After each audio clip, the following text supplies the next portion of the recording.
right, good afternoon, everyone. You are all welcome to our another session on Let's Talk Cyber. And today we want to talk about AI. And before I introduce our guest today, the question I've been asking myself, is AI our friend? And I know it's something that you must have been thinking about all this while. And what can we do to understand whether it's our friend or not? Is to make a research. So we can actually make AI our friend in many ways when it comes to heavy lifting, because like the way I describe it to people these days, before we usually need a technical assistant or a PA, if you like, to help us do some initial work. And that is why every one of us, we go to AI for a lot of activities. And you see most of the times now, we don't go to Google anymore. We just go to any of the AI that you can lay your hands on. So if you want to start to understand what AI is all about, it's a support tool which helps you in writing, researching, creativity, learning, and productivity as well. And you can make it a companion in ideation to do some of your mental jobs that you could have been juggling your memories, not in a way of delivering the task before you, and even managing stress. So because AI is accessible to every one of us, can you keep yourself mute, please? So accessibility of AI helps people with many tasks, even those people that have one form of disabilities or the other when it comes to language barriers or interpreting information. You can do that on the go. Many AIs are out there. So can we ask ourselves whether it's truly a friend? Like I said, it depends on what you make it, because it doesn't feel your emotions. It doesn't know you per se and say it's going to be loyal to you or have any intentions of relating with you. So what it does is, you know what they say in the past? They say, giggle, garbage in, garbage out. Whatever you give AI is what it will return to you. So we talk about it as a tool. But it comes with some risks, and that's where Mr. Olabode comes in today. On the risk side, AI comes with some bias. It can misinform based on the data they are fed into it, if trained poorly, and if used recklessly. Even the guys, the hackers of today, they use AI. So why not ourselves to use AI? And for surveillance and manipulation, if it falls into the wrong hand, like I mentioned earlier, people can use it for all kinds of things. Say, for instance, you want to craft a phishing email. If you tell AI that you want to phish somebody and you say you should write an email that you can use to phish somebody, AI will not answer you. But if you tweak your prompt, it will give you more than you even desire. So you can use it as in this format for surveillance or manipulation. And dependency, relying too much on it may lead you to become dull and making you lack critical thinking or reduce your human connection. So without any further ado, I want to use the opportunity to invite onto the podium, is here already, Mr. Olabode Agboola, a veteran cybersecurity professional within the UK environment and a member of CSEAN, that's CSEAN. Before this startup, we were talking about how long he's been doing this, for more than 8 years now. And then he came from one of the activities. They went to Bletchley Park, where you talk about where cybersecurity all started, about encryption and all that. I'll leave that story for you to Google yourself or do AI job. So today, Mr. Olabode is going to take us through AI risk and compliance as well, which is a topic that is on the mind of everybody. So without wasting your time, Mr. Olabode, the floor is yours. Yeah, good afternoon, everybody. Good afternoon. Can you see my voice? We can hear you and see your picture. You can't see my voice? We can't see your voice, but we can hear your voice. You guys are not spiritual enough. Okay, maybe you take us up to that level. Okay, so do I have the privilege to share my screen? By all means, sir, please go ahead. So bear with me. I want to share my screen. Okay, yeah, so there's there is always a ray of hope for any accident victim if he knows that he's been attended to and the people who are attending to him are medical practitioners. Now, picture like somebody had an accident and is wounded, is on the road, and people come to rescue, to help, and they're saying, Mr. ABCD, don't worry, you'll be fine. I'm a doctor. That's even increased the chance of that person surviving because he knows that he's in a good hand. So that's how I always start to let you know that I have been around for some time, so it's right. My name is Olabode. I will just read little about myself so that you can see that we are all going to enjoy ourselves today. So I am an information security and compliance practitioner based in the UK here. Then I was a former director of training under Cyber Security Expert Association of Nigeria. This association has been around since 2014, and we have our, what's it called? We have our outreach today. We went to Bletchley Park to go and learn how codes were broken during war. It was very, very explorative event. Then I finished with University of Bedfordshire with distinction. I studied computer science and forensics. Then also I have my strategic leadership training from Harvard University and London Business School. And I have some certifications. Few of them are CISM, ISO 7001 lead auditor, ISO 7001 lead implementer, ISO 2001 lead implementer for AI management system, professional Scrum Master.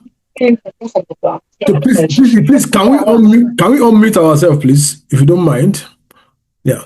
So that is little about me. So today we're going to be talking about AI RAC. The RAC is risk and compliance. I have done this presentation in more than 10 occasions. I've done it in African Cyber Defense Forum, Kigali in Rwanda. I have done it with Crash and Script in Kenya. I have done it with Isaac Abuja. I've done it with Sishan in Nigeria. So there are many things I took away from this slide because if I should leave the material the way it is, I might spend up to 3 hours. So I just pick few things. So this is the next slide. We are going. So the AI RAC is broken into 3 parts. Number 1 is risk management. Number 2 is ISO 2001 for AI management system, and number 3 is EU AI Act. So these are the 3 lenses we are going to use to explore what is the risk management in AI. Okay, so before we go into that, it's also very important that we have understanding of what are the entities that are involved in AI. So, and if the reason why knowing this is important is because EU AI Act, the articles in those acts is not only for AI users. It's not only for AI model consumers. It's for AI model developers. It's for AI model integrator. So that is why it's very important that we know which entities are involved with AI and where do you plug in. Number 1 is AI developer. Of course, we know that those are the software engineer who develop AI model and who also integrate AI model to various data sets using different technology like API or warehousing the AI model and data set in the same infrastructure. Then we have AI integrator.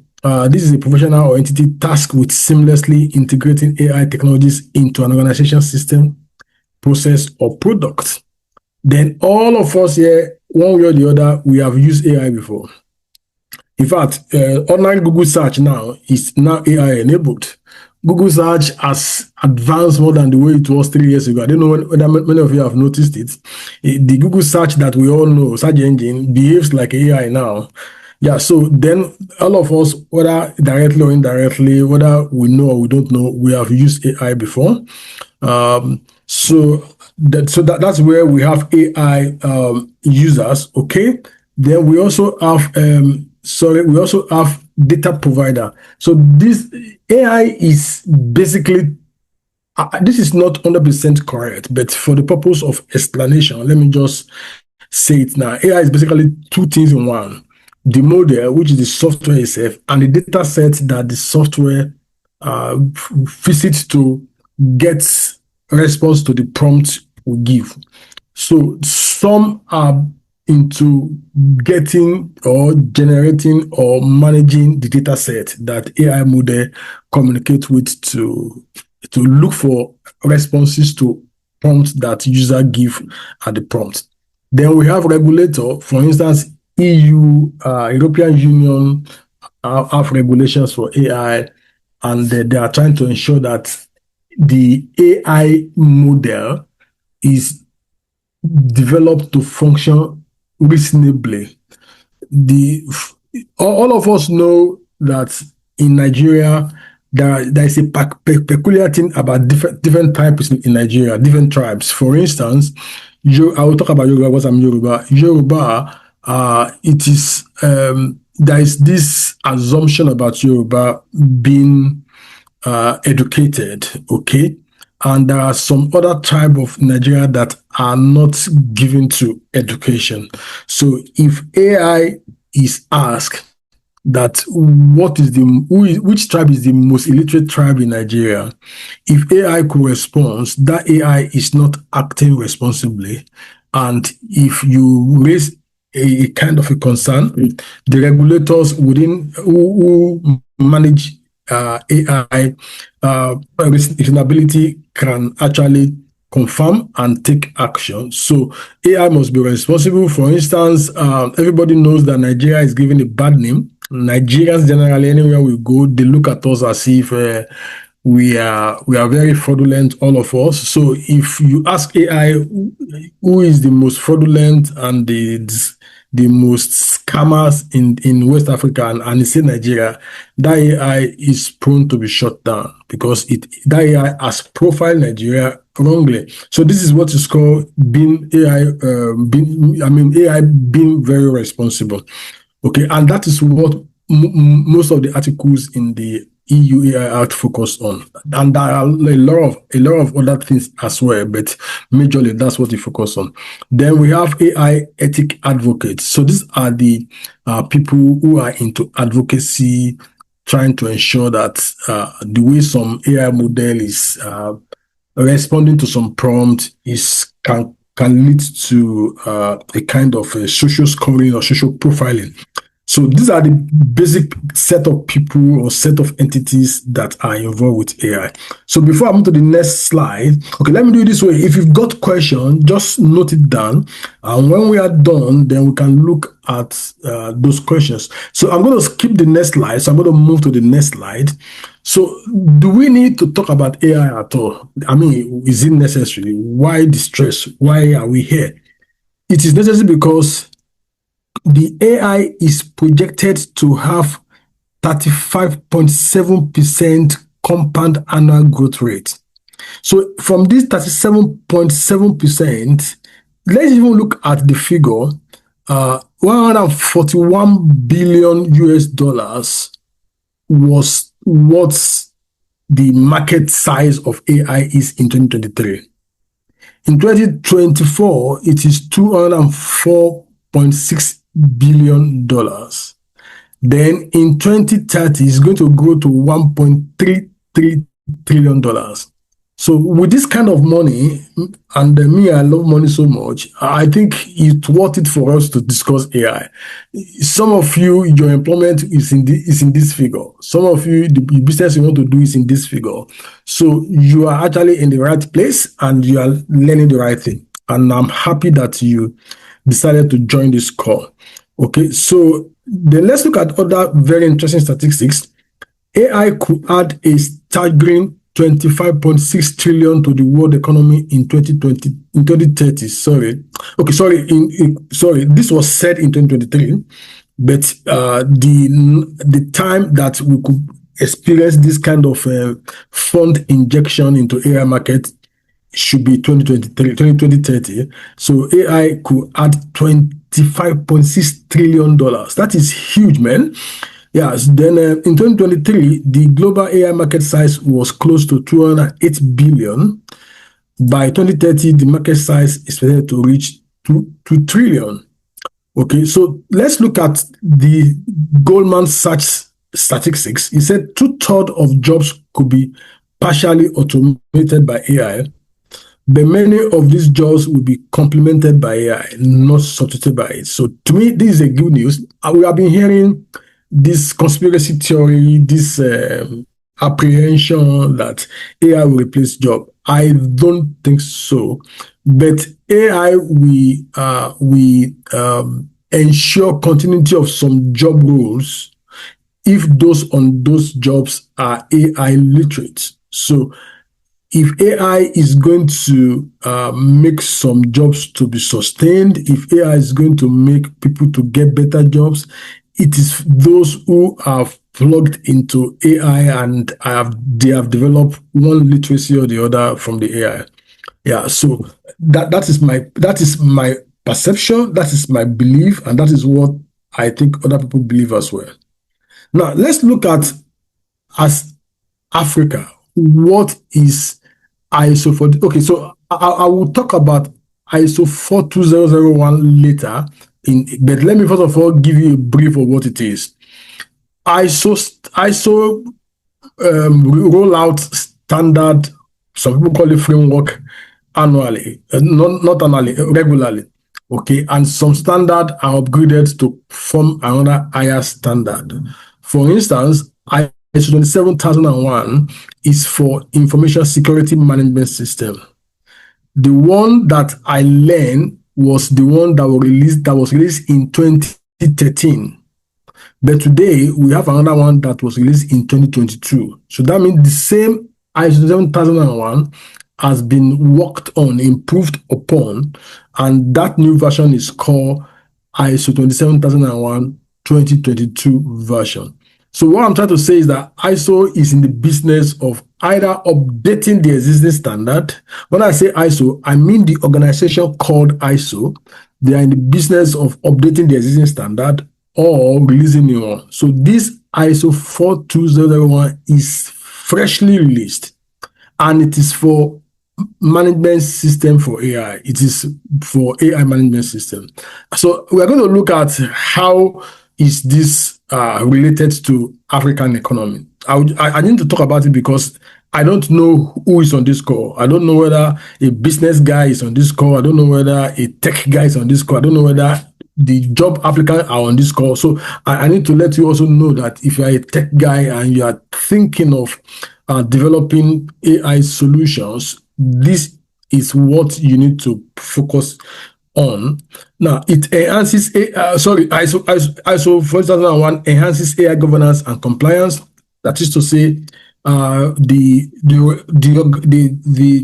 governmental organizations and the leadership in organizations and the agencies of government or ministry or department, they have what it takes now to manage AI development, AI usage in their country, in their companies.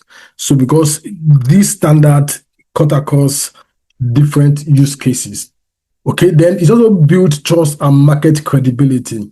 That is to say, when a country or a company is saying that we know that our employees would like to use some software that are AI enabled, but we will not just leave our gate open and allow everybody to bring any AI tool they want to use to get their processes improved.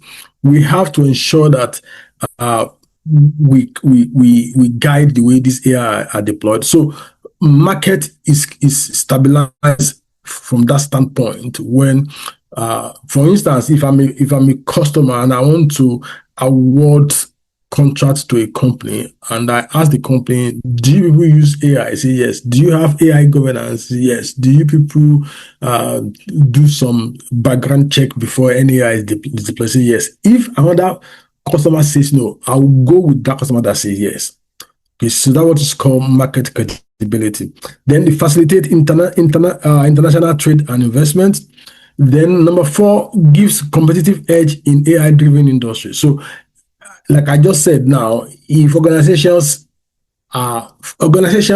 can obtain certification against ISO for 2001. That is to say, let's say we have a company called JFK Company. JFK Company can put it on their website that they are ISO 42001 certified if they are certified. So people who are looking for companies to do business with will be comfortable doing business with JFK because they are ISO 42001 certified. Then it strengthens AI cybersecurity and data protection.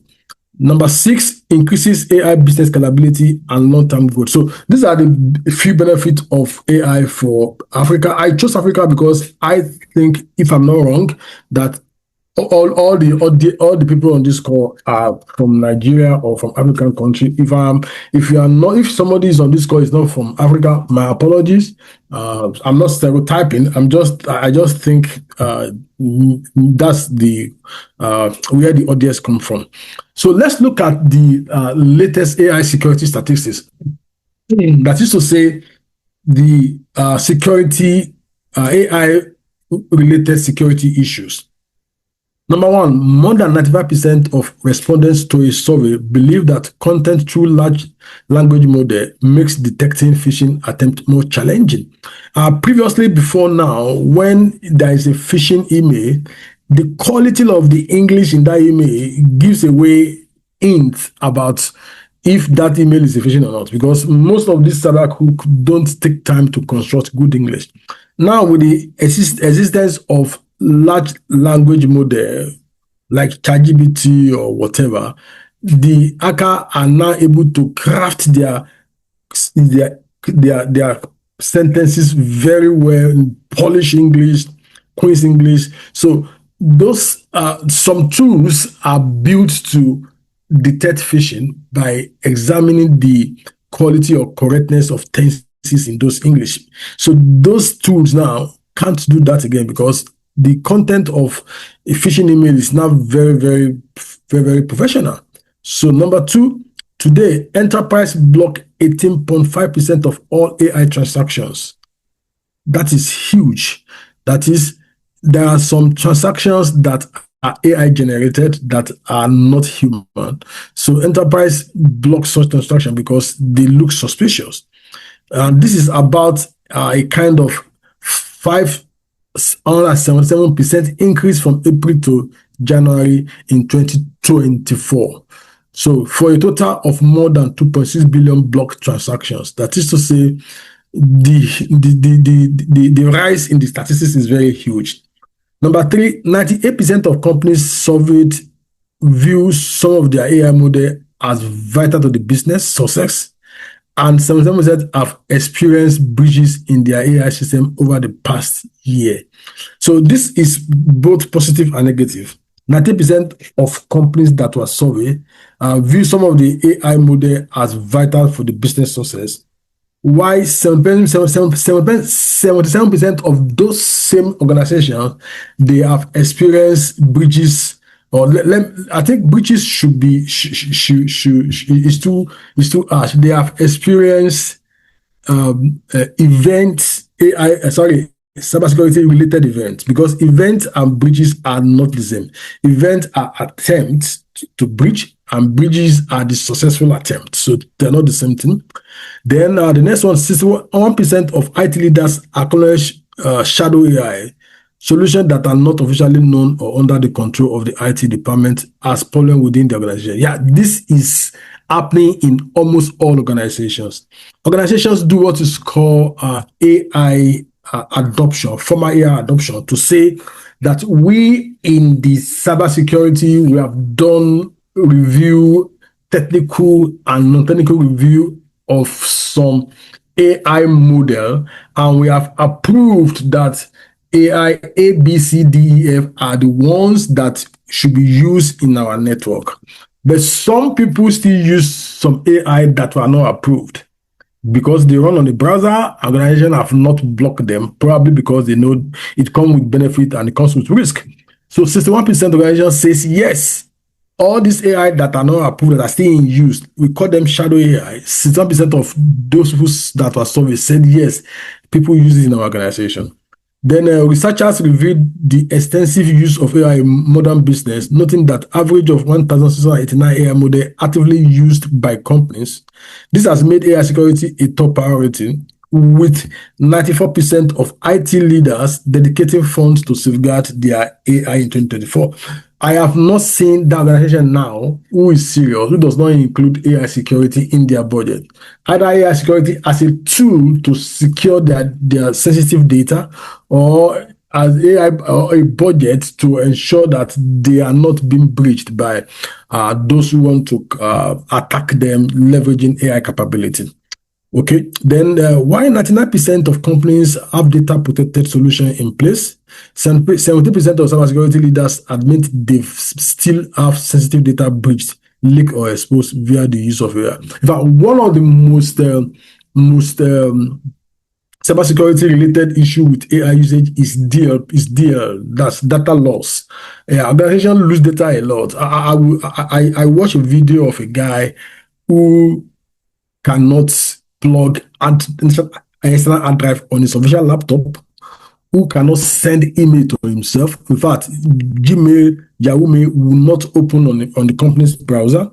And if you use official email to send email to your Yahoo or Gmail, all of these are tracked.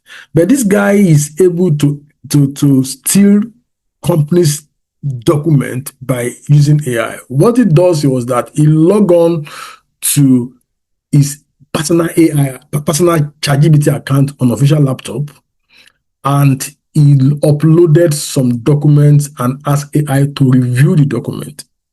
All is done on his official laptop. Then the guy goes back home and log on to the same ChatGPT account, and he sees what he has uploaded previously on another machine and is able to download it. So I don't know if ChatGPT has blocked that now, but this is one of the reasons organizations believe that there is still a lot of compromises here and there when people use AI.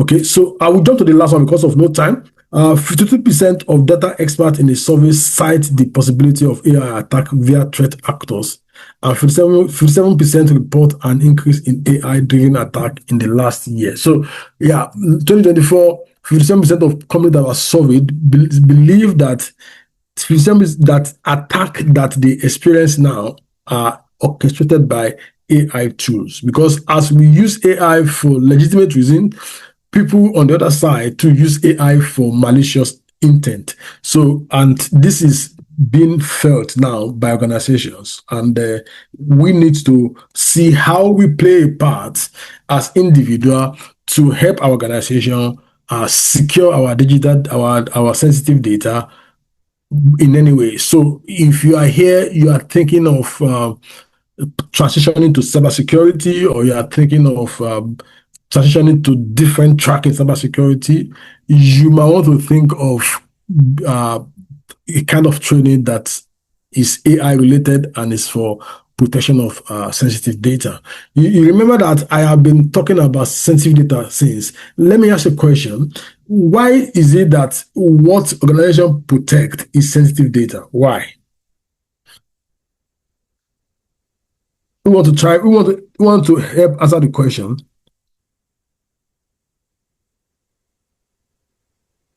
Okay, nobody.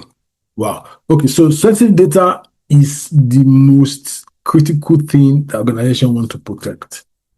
So sensitive data does not mean, okay, so personal identifiable information, PII, is one part of sensitive data. There are some data that are not PII and are also sensitive. Let me give you an example of sensitive data. If your organization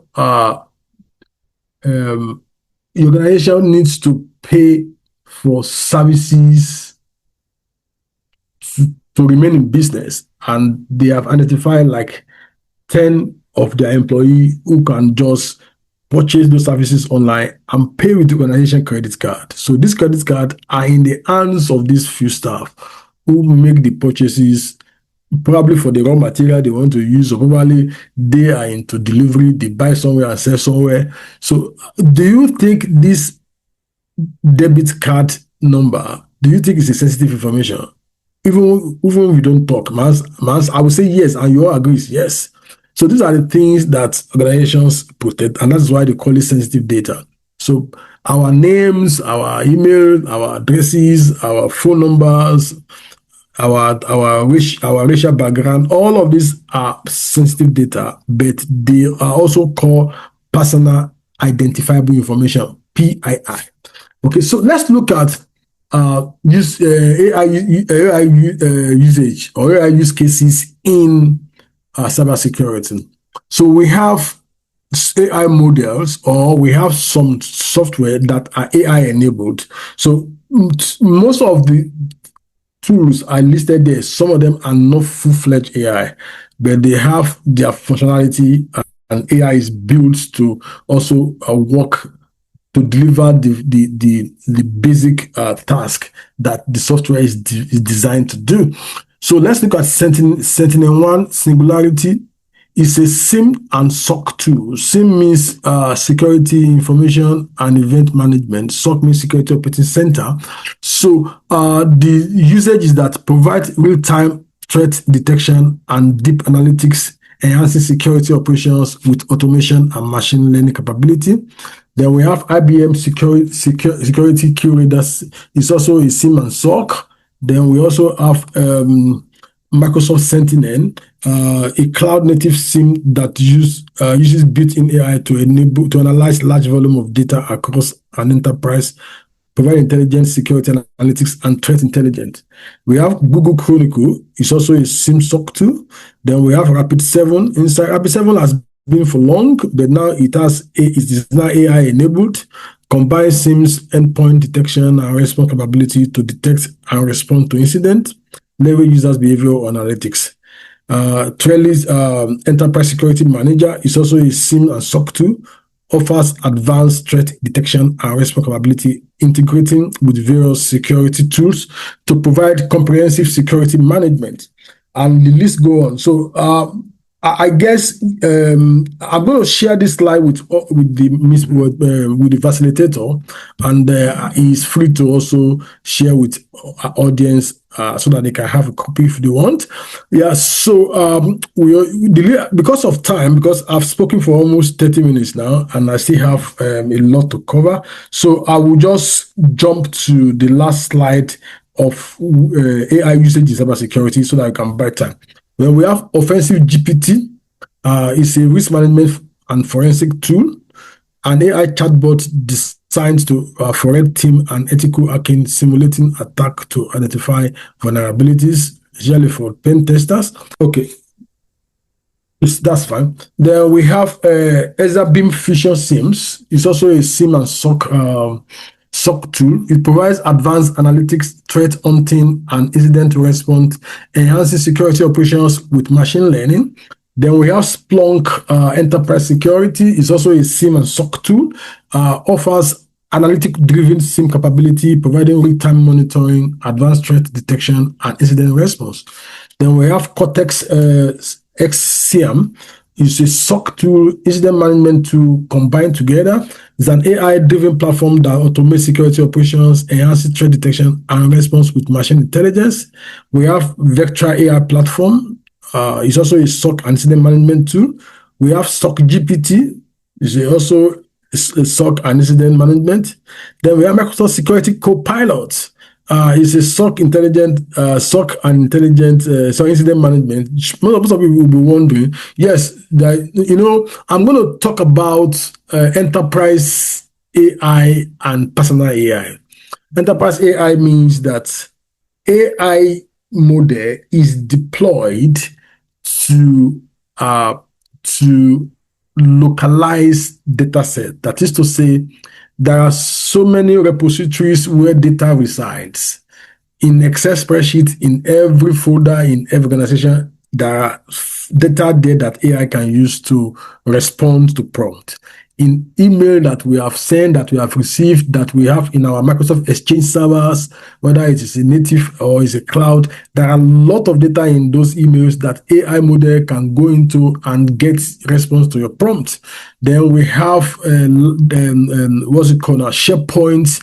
SharePoint is actually a document library within Office 365 space, and all of these belong to organization. Organization might deploy their AI not to go beyond what they have internally.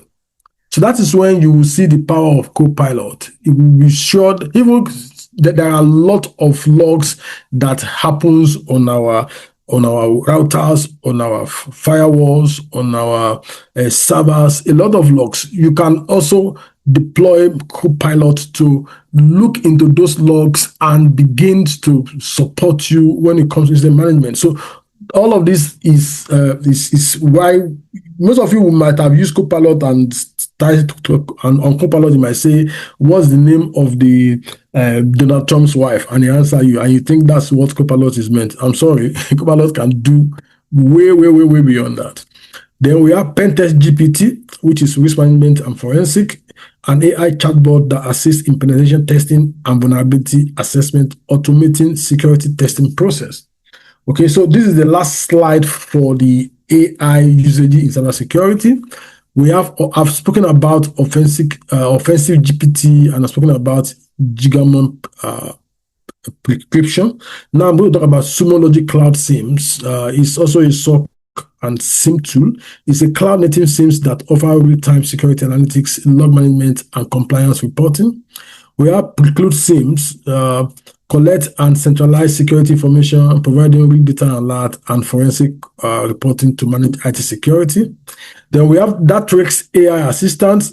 It's also used for machine learning to detect and respond to cyber threat autonomously, providing predictive security insight.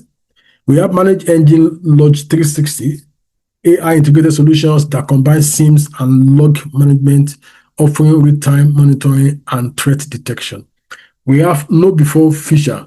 It's a phishing incident response platform that uses AI to analyze and respond to reported images. So Know Before has been a very good tool before. It's even used to deploy cybersecurity awareness program across organization platform, and it tracks who watched the awareness video, who doesn't watch, and it's also it's also help to do what is called a phishing campaign, where organizations will do simulated phishing campaign. So it's a tool that has been used for quite a long number of years. So now they've gone a bit advanced by integrating AI into the tool. So these are the few AI usage or AI use cases that I think I can share with you within this space of time, especially those that focus on helping us to manage our security operations and security activities within cybersecurity processes in organizations globally. Okay, so I will move to the next slide, and this is where we want to talk about AI risk now. We have spoken about the preambles, why the AI, the available tools within AI. So what are the risks in AI? So there are a lot. I will cover little, but I will list the remaining on this slide. So there are 8 that you can also try to find out, but I will discuss only on 1, 2, 3, 4, on 4. Yeah. So number 1 is data poisoning. Data poisoning is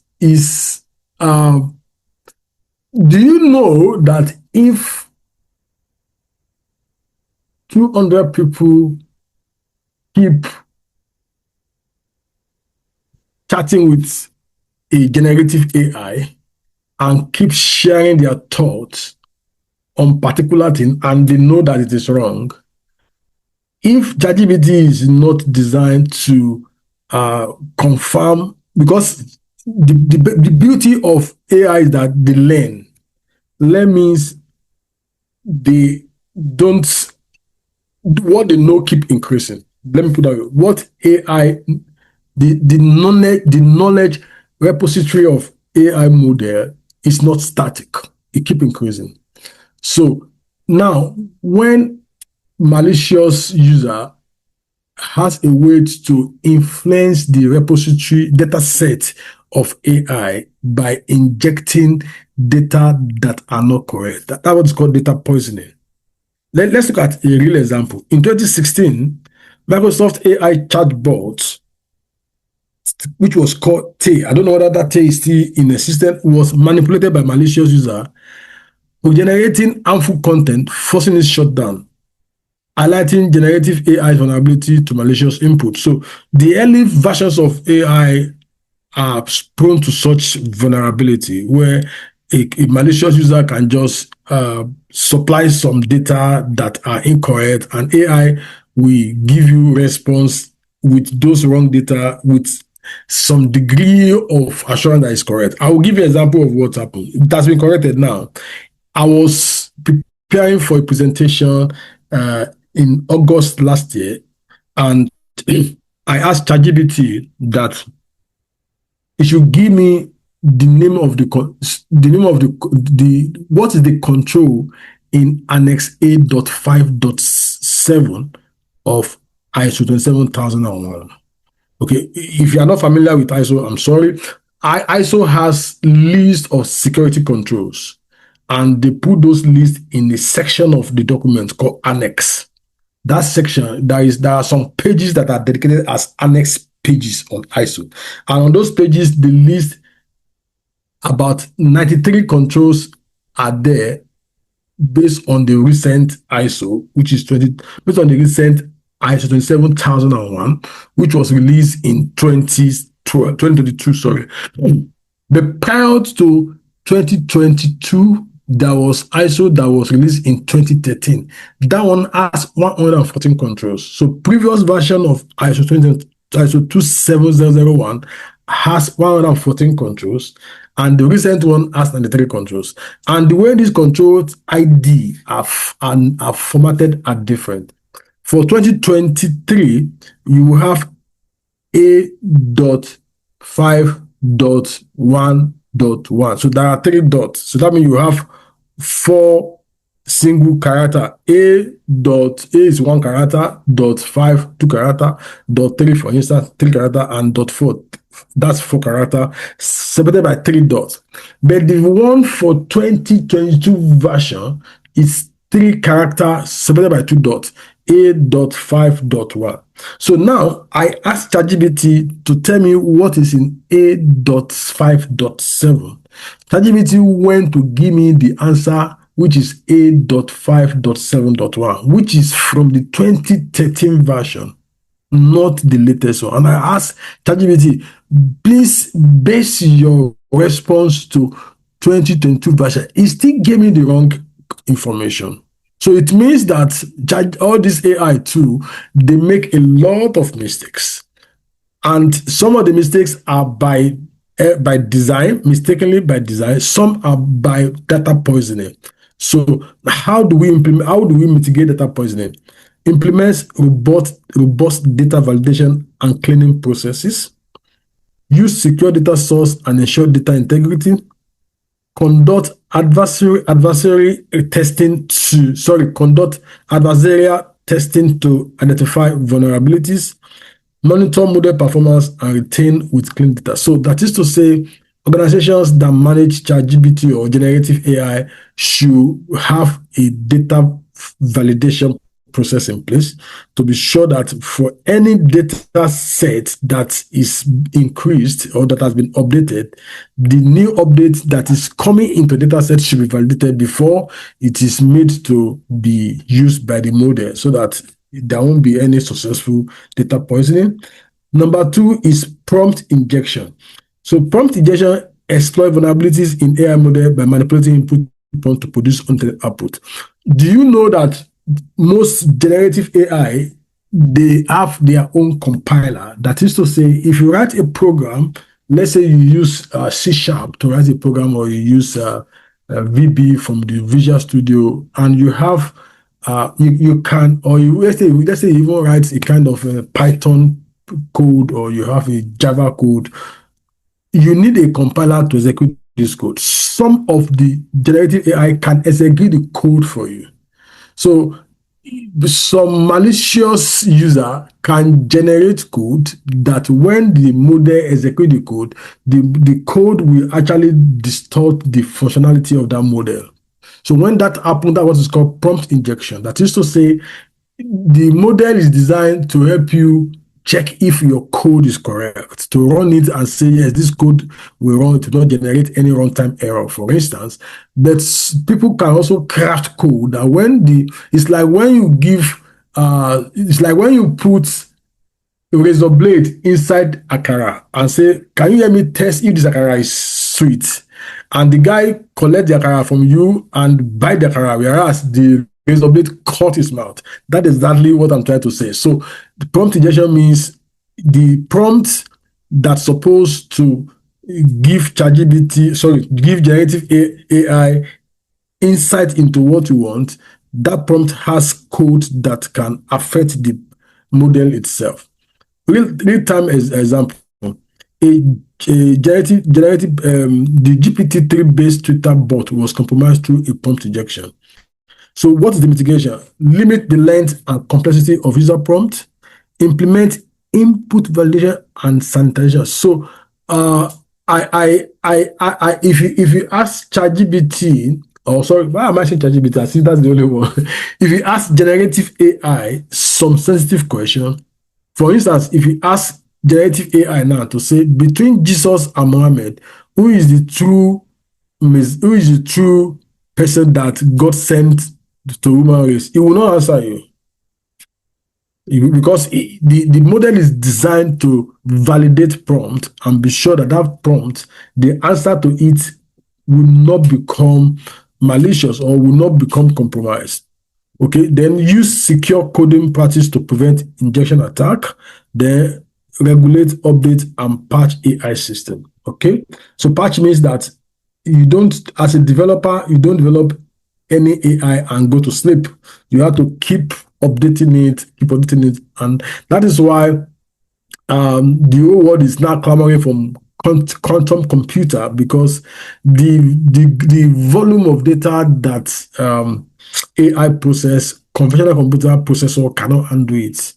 And if you want AI to do more complex job, and this complex job will be requested by millions of people in 1 minute, we need a super high-end machine. Okay, so AI hallucination, this is the commonest risk of AI. This is where you will be giving a wrong response to your prompt, and you will made to believe that response is correct. And imagine, for instance, you are a medical practitioner and you want to use generative AI to confirm that some medications will be very applicable to some ailment, and the generative AI says yes, and whereas that medication will not, you will have taken somebody's life. So that is what we call AI hallucination. Hallucination occurs when generative model like GPT produce confident yet factually incorrect or nonsensical output, inventing details not based on training data and which disconnect from data type at the prompt. So that is to say that probably the GPT is responding to you based on the conversation based on what he learned from the previous conversation from the previous users, without subjecting it to verification. So this is a very serious issue. Real life example: in 2023, a lawyer using ChatGPT for a legal brief faced embarrassment when AI cited non-existent cases. That is going to be very serious. Like if you're a lawyer, you are in a court, and it's according to social cases in 2013, whereas that case never existed. Me, even now, whatever thing I try to get from ChatGPT, I double check from Copilot. And I also realized that two of them have similar wording. So I'm thinking whether two of them default to the same data set. So at times I will use another generative AI to triple check to be sure that what I am given by the first AI model is correct, if three of them could allude to it that is correct. So similarly, in 2022, a Meta's Blender Bot 3.0 produced false information, underscoring the danger of AI hallucination in critical applications. Mitigation, implement real-time fact-checking mechanism, use human oversight to review AI output, train models on high-quality verified data, continuously update and improve AI model. The last of the ones that I will talk about is AI model theft. All of us know what is called pirated software. That is to say, a software producer will produce a software. Some people will take the software and re-engineer it and make it look like they are the owner and start making you start to commercialize the product. So also is happening where people will find a way to where the compiler of the AI model is running from and probably do data exfiltration, do code review and code re-engineering to have similar model that can do almost what the one they stole can do. Then they will also find a way how to connect these models to data sets so that the model is able to receive prompts and the model is able to go to data sets that the really one goes to fetch a response to the prompt given. So when this happens, we say that's AI model theft. So this is not a risk that pertains to users like you and I, directly anyway, but indirectly it could be a risk because if the stolen or if the stolen AI model is not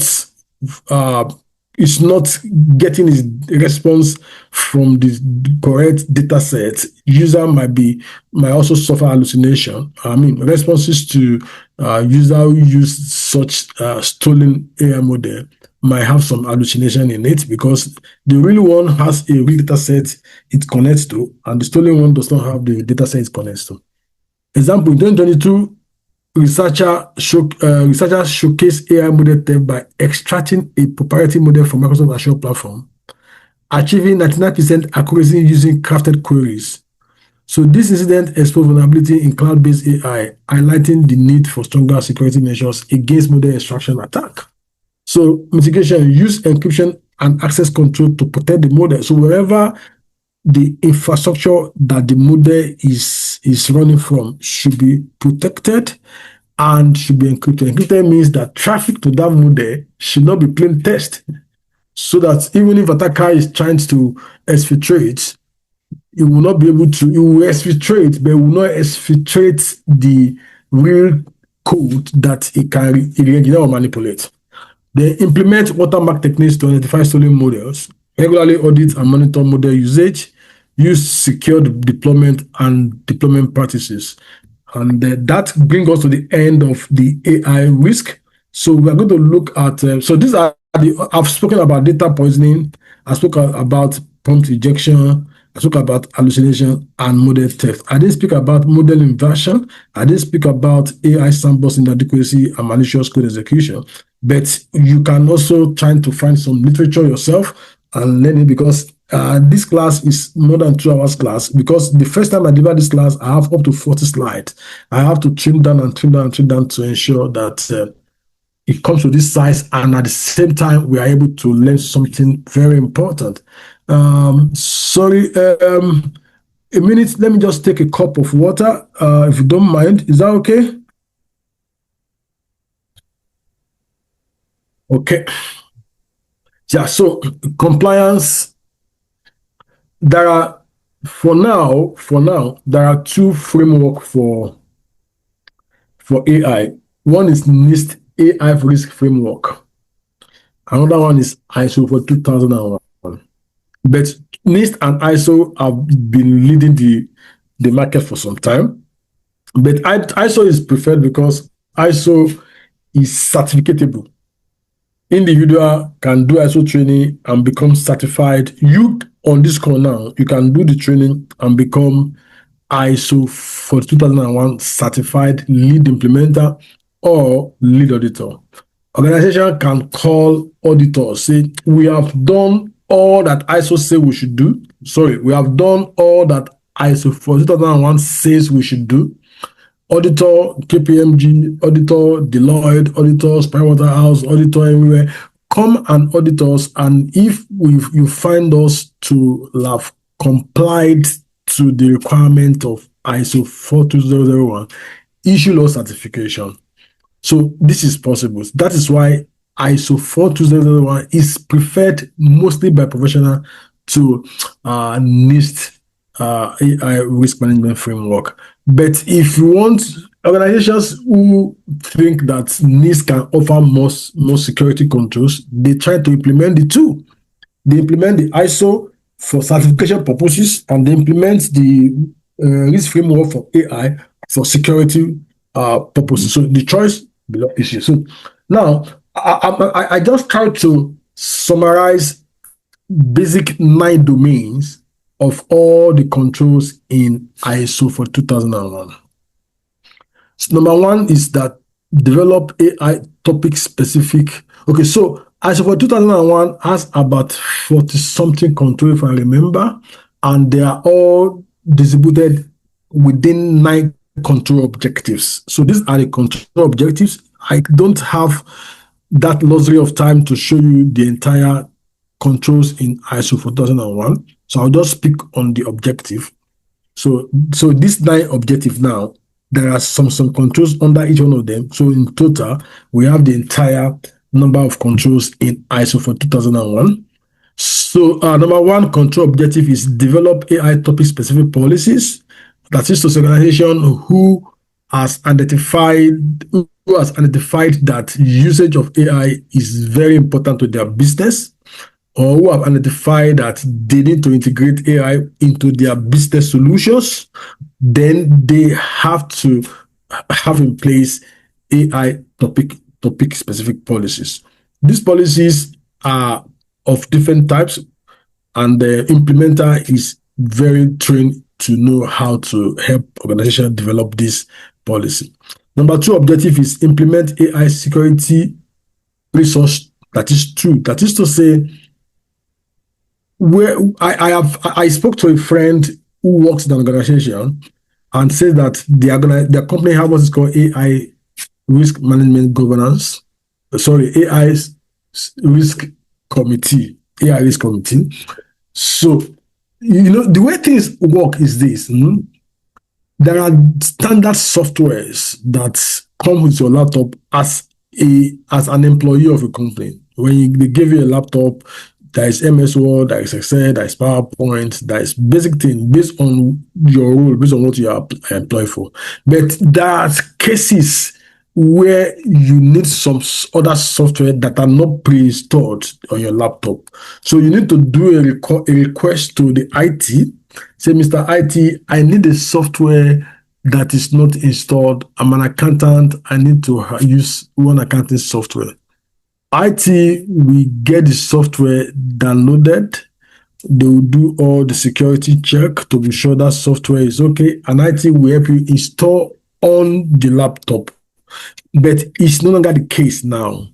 Now, for every software, before IT install, IT must obtain go-ahead from AI risk committee to say, this is the software we want to install, and risk committee help us check if this software is not AI enabled, and if it is AI enabled, will the software train on our company data? And if it is no, will the software make our data accessible by another user? Will the software violate the confidentiality of the sensitive data that we will feed into the software? Will the software disrespect the privacy of our personal identified information according to the requirement in GDPR? They will ask a series of questions. It is when the risk committee is satisfied, they will give the IT go ahead to install that software for that accountant who needs the software. The reason why IT goes through that software is because that software, though it's an accounting software, but there is AI functionality inside of it. So now that is not the tool, but I'm talking about now the cybersecurity people. So that is a tool. That software is a tool now for the account. Even the cybersecurity team too, they deploy. I've shown you list of software in the table that we covered before now. So all of this, there must be specific security of those software. You need to be sure that those software, as is coming to give the benefit, is not also coming to cause any potential breach in future. Okay, then the third objective is AI system lifecycle version control for AI model. That is to say, some AI have different kind of version. I've shown you now GPT-3, ChatGPT is about 4.0 now. So all this life cycle must be managed so that the legacy issue in the previous version is not is prevented, because everybody is being forced now to upgrade to the latest version, because probably the previous version has some vulnerabilities, and that is why the original manufacturer of that software released another version. So organization must have a version management to say, this, we cannot allow you to use version 2.0. The latest is 4.0. The least we can go is 3.0, because 3.0 has its own vulnerability that we are managing. 4 to even come with its own, even though it's new. So, but 2 is it has some very serious vulnerabilities. So you won't use 2.0, for instance. You must use minimum of 3.0 of 0.0. So this is what is called version management. It's also a very key objective in ISO for 2001 for managing AI related risk. Then we have identify and document key interested parties for AI system. I've shown you before in the first, second, or third slide different entities in AI. So you need to identify this supplier, this contractor, this vendor. Is he an AI integrator, or is an AI vendor, or is an AI manufacturer? So all of these parties, for instance, I spoke to a friend where he is a security analyst, and what he does is what is called third-party risk management. Their company have a lot of cost suppliers, a lot of vendors that they use to carry out some bit of their services. And this guy does annual review of these suppliers to say, supplier A, when we gave you the job contract to become our supplier, you make all the amounts. You say you have ISO, you say you have Cyber Essential, you say you have SOC 232 report. Now, a year has gone now. Have you done your ISO certification surveillance audit? Because let me break it down so that I can understand. When a company is ISO certified, every year that company must do what is called surveillance audits to say what we did well that time that make the auditor to say we are certified. We are still doing them well. So this guy, who is a third-party risk management guy, needs to know that what these suppliers show to us that impressed us last year, he has maintained it this year. Now, because of AI now, this guy is now even going beyond ISO. He's now saying, the tools you are using to do business with us as our supplier, has the tool changed? If it has changed, is there anyone that is now having AI being enabled on it? So all of these things are what ISO 42001 say we should do.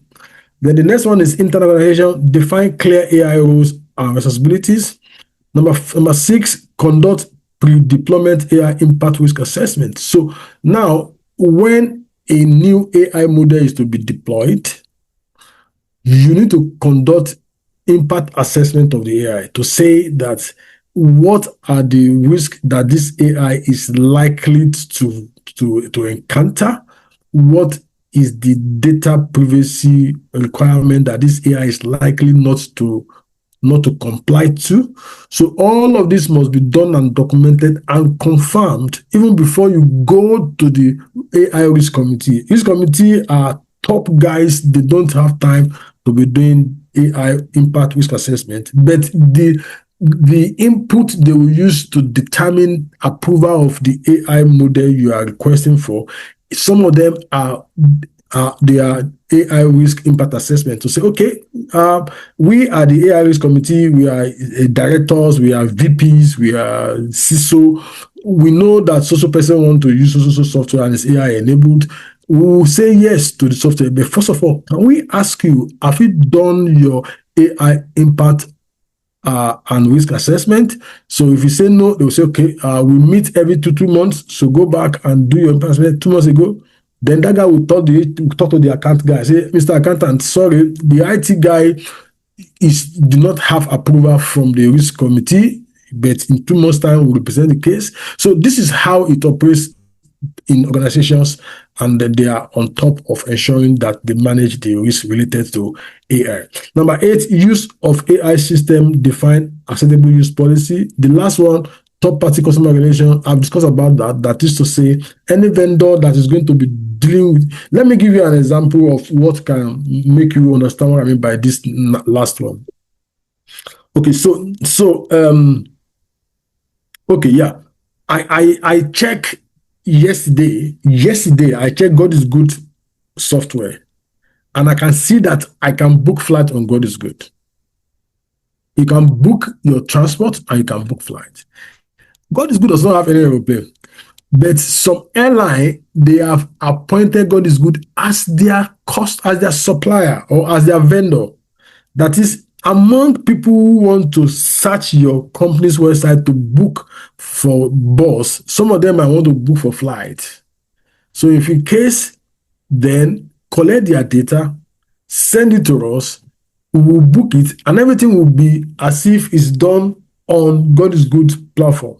So God is Good has now been integrated into the back end of some of these airline flight booking. So you can book your flight inside God is Good app. If you think I'm not serious, check it now, you will see. So now God is Good is a supplier to, let's say Airpeace, for instance. Now, so Airpeace must be responsible for the security of the data of the customers that is with God is Good. So Airpeace will say, before you collect people's data on our behalf, God is Good, can you prove to me that your software is not AI enabled? So software is enabled. Okay, that's fine. If it's enabled, can you prove to me that A, B, C, D are in place based on ISO for 2001? Because we don't want you to be using this your AI-enabled booking software without you complying to the requirement of ISO for 2001. So this is what is called third-party relationship. That is just what it covers. Okay. So I spent so much time on that slide, so I'm going to move to the next slide, which is compliance to EU AI Act. This is supposed to be simple, so I shouldn't spend too much time on this one. So EU in 2024, when I say EU, I mean European Union, excluding the UK, because UK has Brexited from EU. There's any word called Brexited? Okay, yeah. So all the countries in EU come together and say, let us release some articles, some guides, some restrictions, some verifications, some validations, some audits, and let's put all together so that we can have a responsible AI use. 98% of the articles of EU AI Act is not about cybersecurity. It's about responsible AI. Even ISO for 2001 that I show you now is about 40% cybersecurity, 60% responsible AI, because the issue with AI is more than security. Okay, so let's look at EU categorize AI risk into 4. Okay, so there is what is called unacceptable risk, there is high risk, there is limited risk, and there is minimal risk. I will jump to unacceptable risk. So when a risk is classified as unacceptable, the AI that is prone to have that risk must be discontinued on the spot, must shut down. So the EU has power to administer penalty to the manufacturer of that AI that has been classified as being unacceptable, has been classified as having risk that is being unacceptable. But if the risk, okay, let me give you an example of unacceptable risk.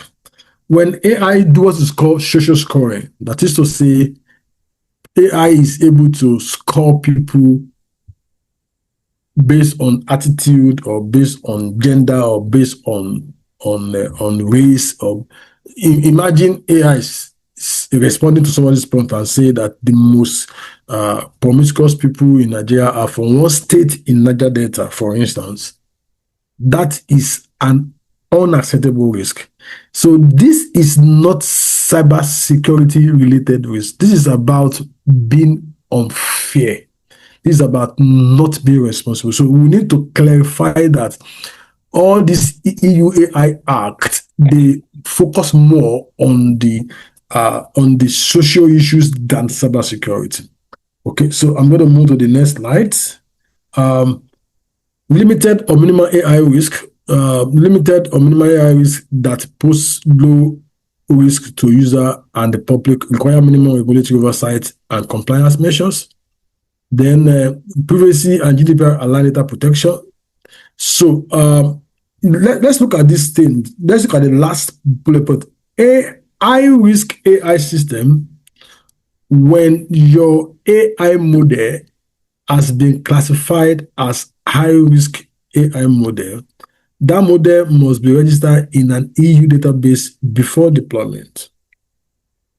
So when with non-compliance leading to fines of up to 35 million or 7% of global annual turnover. So if your AI model as the AI manufacturer is classified as having high risk, you have to log it with EU database to say, I have a risk that is high risk, and I will work on improving it in less than 1 month or 2 months.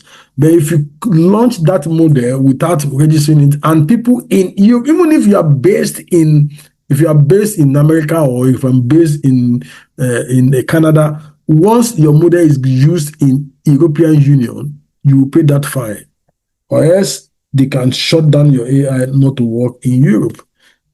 Okay, so let's look at things that we have learned today. We have learned that AI can be used for governance and management. Then AI can be used, before AI is deployed, there must be conformity assessment. AI model must be able to be transparent and must disclosed. Then we need to carry out AI impact and risk management. Then we need to also be sure that we do assessments to determine the robustness and accuracy of the AI, so that AI will not be giving us hallucinated data. Then privacy and data protection rules, we need to be sure that the AI we are using in our organization is not violating the requirement in GDPR. GDPR has 99 articles, and I can't remember the number of reciter. So we need to be sure that that AI model, before it is deployed within our network organization, that it's not compliant, it's not violating the requirement of GDPR in the UK and Nigerian data protection regulation in Nigeria. Then we need to also be sure of what are the security controls that are in the AI prior to deployment. Okay, the last slide is raising AI. That is, this is a recommendation for ensuring that we are managing the risk in AI. That's risk and compliance in AI. Number one, AI training data validation. Every data that AI is, when we say AI training data, this might sound big English, but to demystify the English is that the additional data that AI want to add to is already existing data. That was called training data.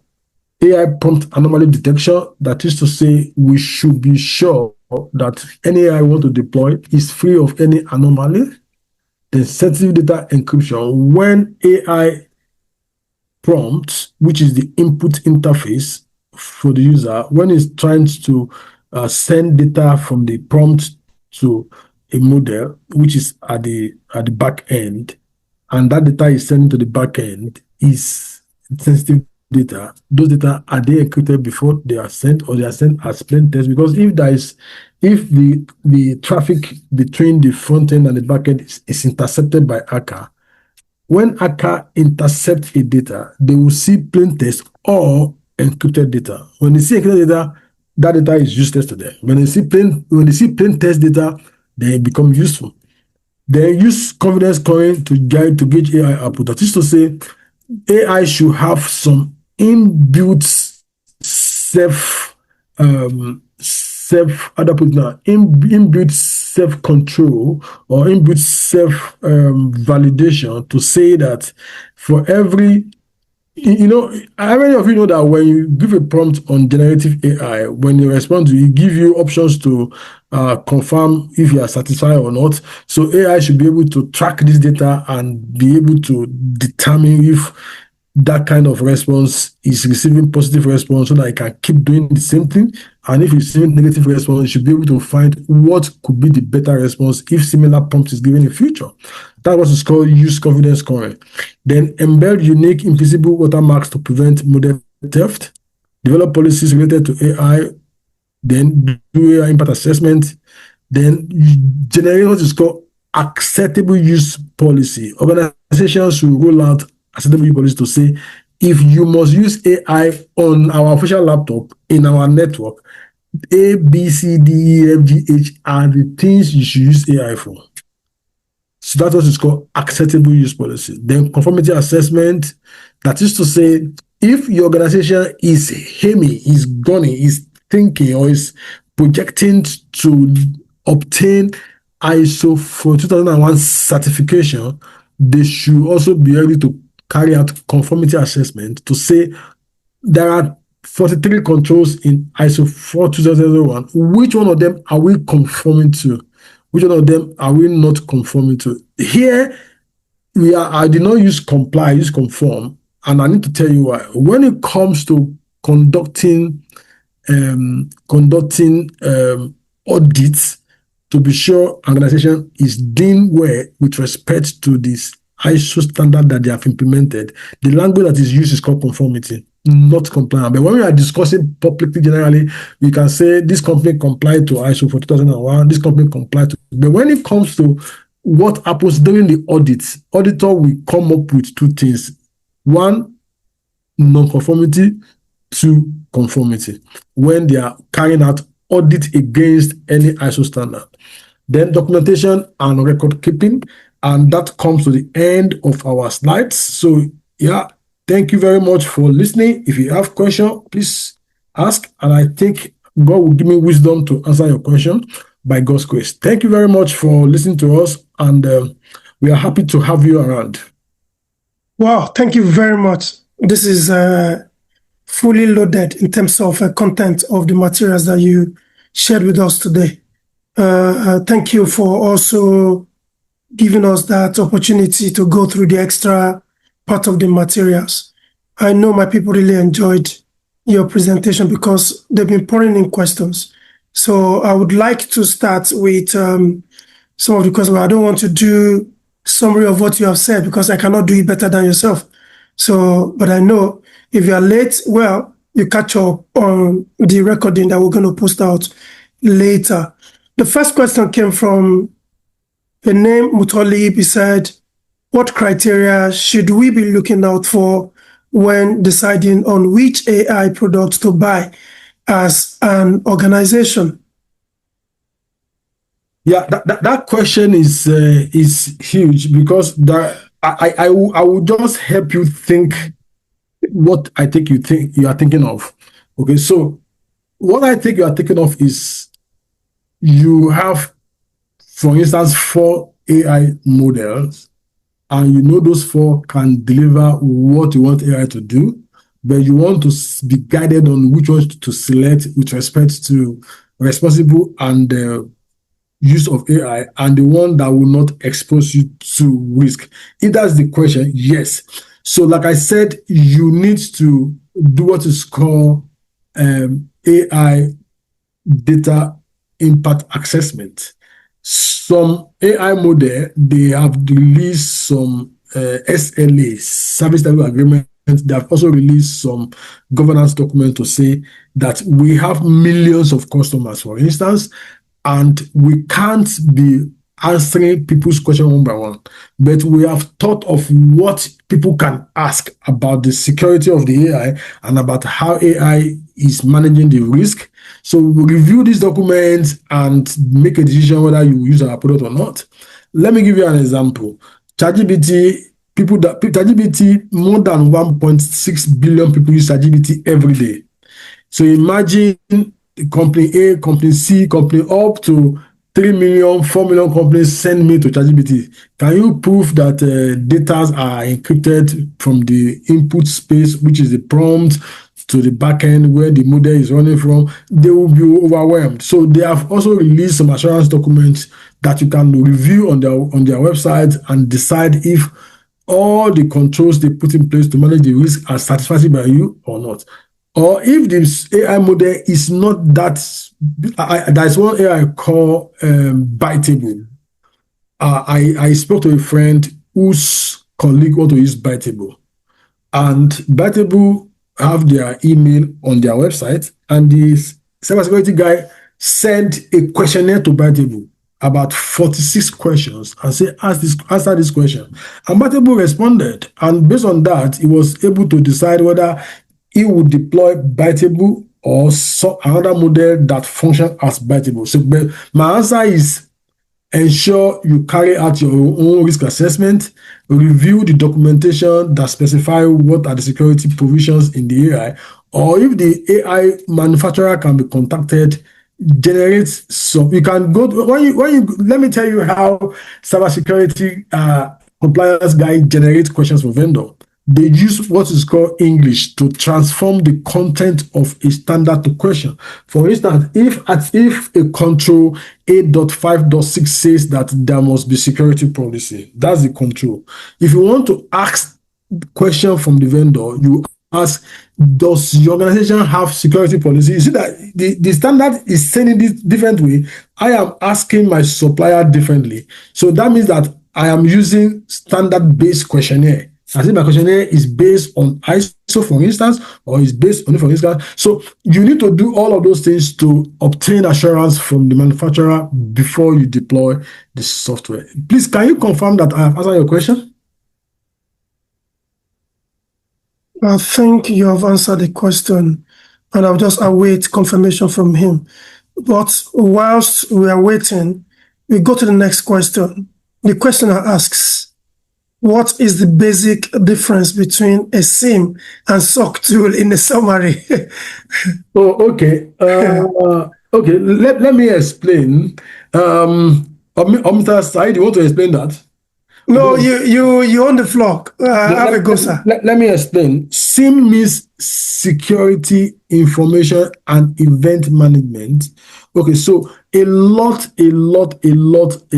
are happening. When you open MS Word, for instance, and you want to type, my name is Ayo. Between the time you open and the time you typed, your operating system has captured a lot of logs that you don't know is capturing. The time you open the MS Word is captured, and then the IP address of your computer when you open it is captured. A lot is captured. So all of these are called logs. So computer generate logs, firewall generate logs, router generate logs, printer generate logs, router generate logs, even your phone generate logs, server generate logs, all the computer generate logs, and they are somewhere. And this log contains some vital information that can give security guy an hint if a threat is lurking, or if the guy, for instance, you go to you open your browser, you go to your website, and that website has a malicious content, and you are not aware, but your computer can generate that log. So now the same tool is client server. Let me put a client server tool. Client server means there is a small portion of SIM tool on every computer called agent. And this agent is tracking and monitoring everything that goes on your computer and report the one that looks malicious to the console, to the server. So on that server, there is a SIM software that is installed on it. So the SIM software which is on the server is communicating with the SIM agent which on the laptop. Then the system that you cannot install agent on, the SIM tool is intelligent to know which file and which folder, which subfolder is containing logs for router, for instance, which subfolder in this firewall is containing logs. So this SIM tool collect all of these logs, aggregate them, and begin to look at which one is fishy, which one is not looking fine.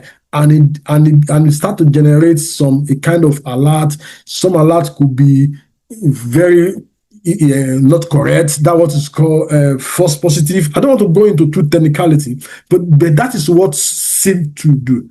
SOC is a control center.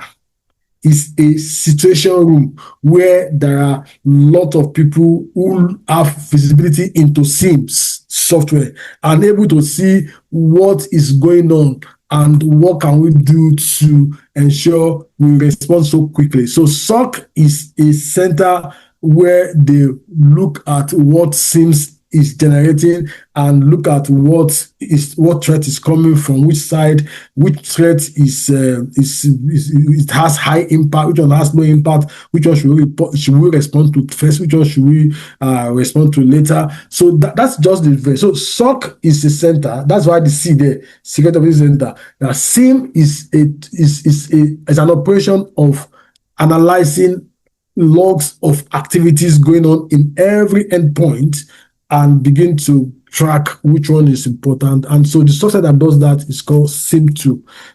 I hope I answered your question. Thank you very much for that answer. The next one, I will help you to take that one because I can see how long you've been talking. So the questioner asks a couple of questions. It says, who made AI? Well, AI is not made by one person. You can trace it back to the beginning when Alan Turing started the whole mathematical thing and other stuff that have been done. So it's a lot of collective work that led to AI. And then you ask why is AI not free? Yes, it will not be free because people are dedicating their time to it. And let me adjust it a little bit, the answer. Part of AI usage is free. They only tell you if you want to use some advanced section that you have to pay some money.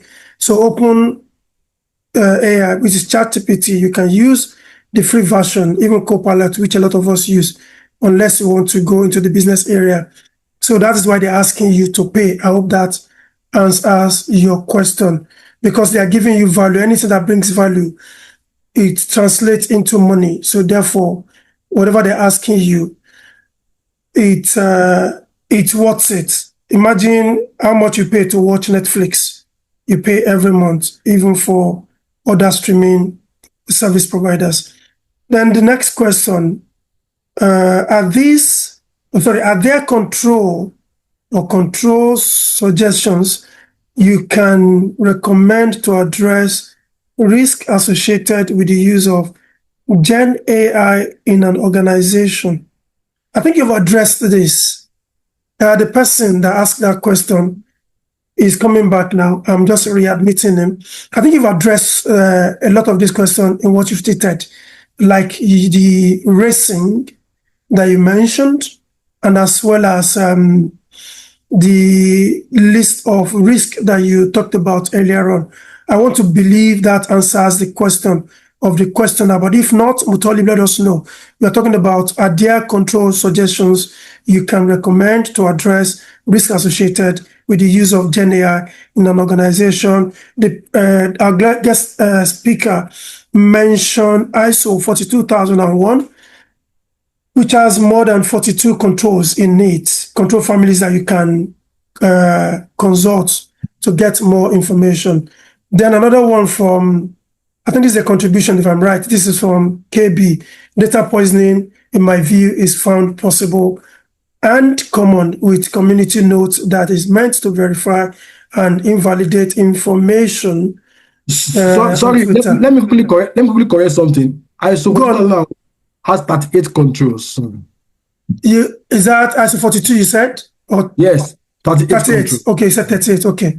So, all right. So, there you go. You said it's 38, not 40 that I said to her before. Okay, fine. So, I think it's a contribution from this person that we just mentioned.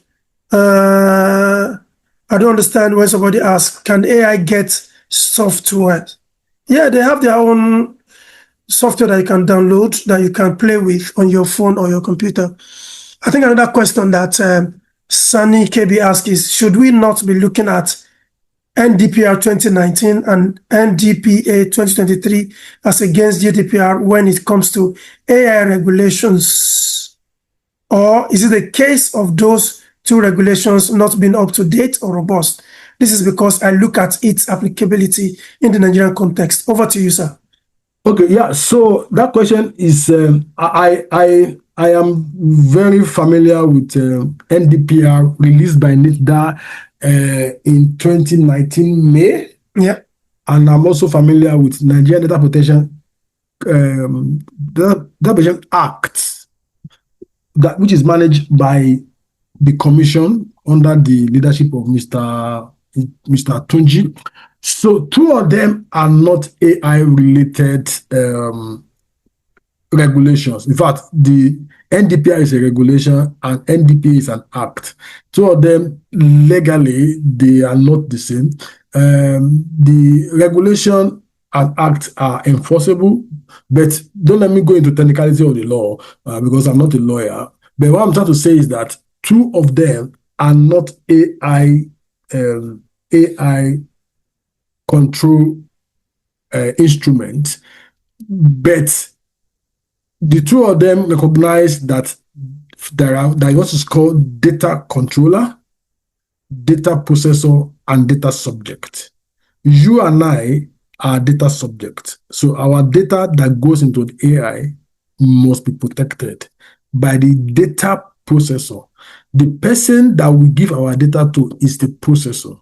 Is the controller. For instance, OpenAI, who owns ChatGPT, they are controller. So if ChatGPT also partner with, for instance, Microsoft Azure, if that's where ChatGPT is running from, then Azure is a processor. So the processor and the controller are mandated to keep our data, whether it is coming from AI model or it's coming from enterprise application or it's coming from WhatsApp or it's coming from Facebook. Any software that collects people data must respect the data in the eyes of the AI, in the eyes of Data Protection Act in Nigeria, in the eyes of GDPR in the Europe, in the eyes of GDPR in England, and in the eye of Data Privacy Shield in America. So all of these are basically focusing on protection of people's name, people's age, people's address, people's color of skin, people's surname, people's phone number, people's email addresses, anything that can identify people. That is what those regulations and acts focus on. So I hope I have answered your question very well. I guess.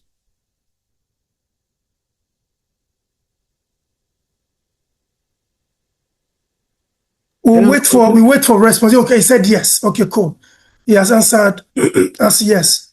Thank you very much. And then he has one fantastic question, which I'm interested in too. I want to hear your take about this. He said, what is regulation or global regulatory bodies doing concerning the use of AI to generate manipulative images and videos? What's your take?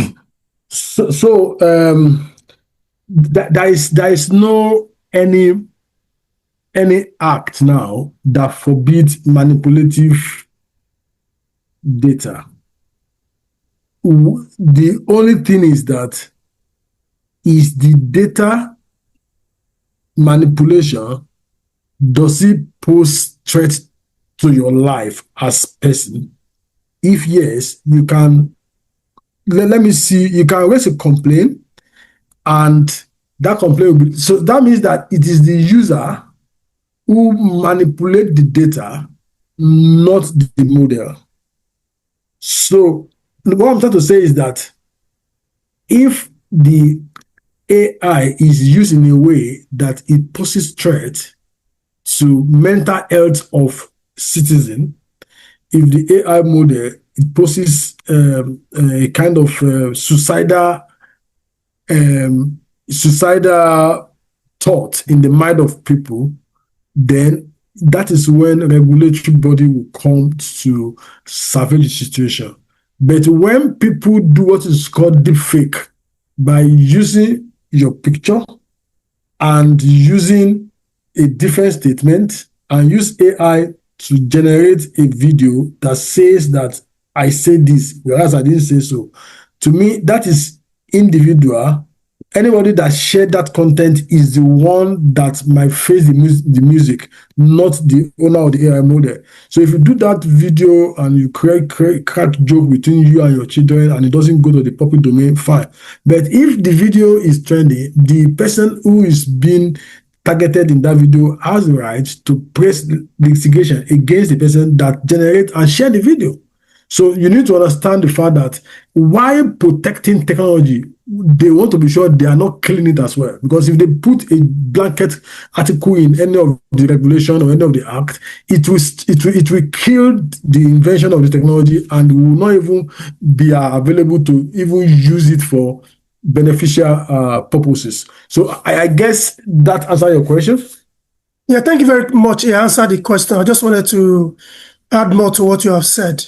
On a global scale, different countries are doing things. I know about responsible AI usages, starting from the United States of America. I think there's an executive order. I can't remember which year again, and there are some propositions against the manufacturer or the developer of the AI. The onus lies on them, and it propose things like if you develop something on the platform, they have to do a watermark on that produced image or content. So that watermark, it creates traceability. You can trace it back to them, and they have to explain why that irresponsible usage of the AI. As you know, like I started when we opened this session, AI should be seen like an assistant, PA that you use and will do your bidding irrespective of what you want to do, provided you convince the fella doing that job for you. So in a nutshell, global regulatory bodies are moving quickly to do recommending labeling and watermarking, holding the platform owners responsible, accountable for whatever has happened, and also promoting transparency and ethical standards, like Mr. Olabode has shown to us when he's talking about the risk classifications and what have you. And I think United Nations too, they have something they've talked about it, and OECD as well. So many things are ongoing about generation of content and making sure it is traceable to the platform where it was made. And then again, I think I must put this there. You'll be surprised that in China, for you to develop AI content, you must have provided your real information. So they must verify your true self on the platform you are using so that they can also trace it back to you easily. So watermarking in addition, and holding the platform responsible. So many things are happening. Even if that's the littlest place, we expect them to do things like this, in as much as they too, they want to be seen as doing the right thing. So as they say, a country allows innovation, one regulate and the other find a way to create their own copy. So I don't want to mention names of countries here because that's not why we are here. So I think on that note, we have gotten to the last question. Is there any comment from anyone before we close the curtain for today's session? Because it has taken us more than the time required, because it's a topic that everybody is interested in, particularly risk relating to AI usage. If there's no any further question from anyone, is it safe to say that we draw curtain? I want to give someone an opportunity to speak, if possible, one or two. If you want to speak, let us know before we draw curtain. But whilst we are doing that, I want to use this opportunity to appreciate Mr. Olabode for a well-delivered session, which we thought is just going to be a webinar, but it became a training that I believe everybody here enjoyed the session. It's detailed and it points us to a lot of things that we need to think about when it comes to AI usage. So if you want to speak, you have a question, please let us know before we draw the curtain. Is there anybody here? Okay, so I've allowed you to unmute yourself, but if there is none, I want to use the opportunity to thank everybody here present for joining us today. I want to believe it has been useful. It has helped us to expand our course in terms of understanding of AI. We have seen that AI has some risk, from poisoning to every other thing that we need to know, including hallucination. Imagine AI can also hallucinate. So we are aware of this now, and we must use it responsibly. And before I draw the curtain, I want us to remember that even though you think the government does not have a particular law guiding anything about AI, remember there is Computer Misuse Act that the government can use against you. So without any further ado, thank you very much for joining. We really appreciate your time today, despite your tight schedules. Thank you for joining us, and we shall reach out to you when we have further informative sessions for you to attend. Thank you very much. We really appreciate your attendance today, and see you next time. Thank you very much. Bye for now.